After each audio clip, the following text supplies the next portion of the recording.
Ingat sa pagpasok sa klase. Sige tayo, salamat sa pag-ibig. Thank you po. Labi tayo. Yat. Op. Narinig ko yun. May nagawa sa tatay mo. Kailan pa. Bading. Bading. Problema ba yun, Tol?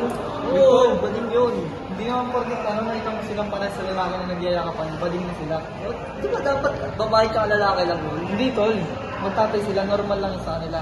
Tawag doon pagmamahal sa pamilya. Sorry ka sa kanya, Tol. Okay, tol. Sorry ha. Hindi kita. Dito na. Sige ka na, Tol. Pagbibigyan kita kayo, nakakaala na talaga eh. Yung mga... Sa susunod mag-iingat na lang tayo. Sige tol. Pasensya na.